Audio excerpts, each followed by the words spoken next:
తులసి spiritual ప్రేక్షకులకు స్వాగతం. ఈ వారం రాశిఫలాలు పరిశీలిద్దాం. ఓం వసుదేవసుతం దేవం కంసచాణూరమర్ధనం దేవకీ పరమానందం కృష్ణం వందే జగద్గురుం.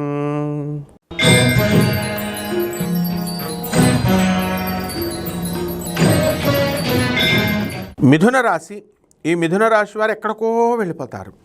మీకు ఫుల్ బిజీగా ఉంటారు ఫ్రెండ్స్ స్నేహాలతో. డైలీ ఉన్నటువంటి పనులు ఇవన్నీ కూడా వాటితో కాకుండా నెల్లూరు వెళ్ళి ఊర్లు వెళ్ళి తిరిగి ఆనందంగా గడిపి వస్తారు. కాబట్టి విదేశాలకు సంబంధించినటువంటి వ్యవహారాల్లో మీరు సక్సెస్ఫుల్గా మీరు మూవ్ అవుతూ ఉంటారు. విదేశాల్లో ఉన్నటువంటి వాళ్ళ ఇళ్ళకి ఫంక్షన్స్కి వెళ్ళడము, ఈ రకంగా వ్యాపారాలు చేసేటటువంటి వాళ్ళకి అన్ని రకాల వ్యాపారాలు కలిసి వస్తాయి. మిథున రాశి వారికి కొంచెం ఈ సంవత్సరం ఈ యొక్క వారంలో మైజర్స్గా మీరు బిహేవ్ చేయడము, దాని ద్వారా మీకు ఈ యొక్క పనులన్నీ కూడా కొంచెం ఆలస్యంగా అవ్వడము అనేటటువంటిది జరుగుతుంది. అందువలన మీ యొక్క లోభత్వాన్ని పక్కన పడేసి ఇవ్వాల్సిన చోట డబ్బులు ఇస్తూ ఉంటే పనులు ముందుకు వెళ్తూ ఉంటాయి. అలాగే మీ మరదళ్ళంతా కూడా విదేశాలకు వెళ్ళారు, బంధువులంతా విదేశాలకు వెళ్ళారు, వాళ్ళ ఎంజాయ్ చేస్తున్నారు, నేను ఎంజాయ్ చేయలేకపోతున్నాను అనేటటువంటి బాధ మీరు నెల్లూరు వెళ్ళి ఎంజాయ్ చేసినప్పటికీ కూడా ఆ బాధ అలాగే ఉండిపోతూ ఉంటుంది.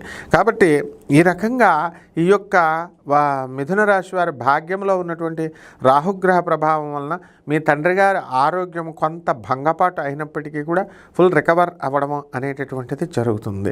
రాజ్యస్థితిగతుడైనటువంటి శనిగ్రహ ప్రభావం వలన మీకు వృత్తిలో ఎంత టెన్షన్లు ఉన్నప్పటికీ కూడా ఆలస్యంగా మీ పనులు అవుతున్నప్పటికీ కూడా సక్సెస్ఫుల్గా మీరు పూర్తి చేసుకోవడం అనేటటువంటివి జరుగుతాయి.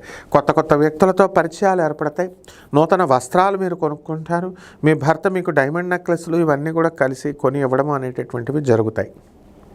అయితే ఈ కొత్త షాపింగ్లు ఇవన్నీ కూడా వీటితో బిజీగా ఉంటారు. అండ్ మా ఆడపడుచులు అత్తగారులు అంటూ కుటుంబ విషయాల మీద దృష్టి పెడుతూ ఆధ్యాత్మిక ధోరణి నుంచి కిందకి జారి పడిపోతారు.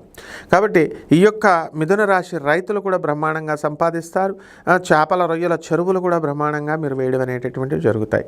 ఇక పరిహారాల దగ్గరికి వచ్చేసరికి ఈ యొక్క మిథున రాశి వారికి బుధగ్రహం, బుధ జపం చేసుకోవాలా, బుధ స్తోత్రాలు చదవాలి.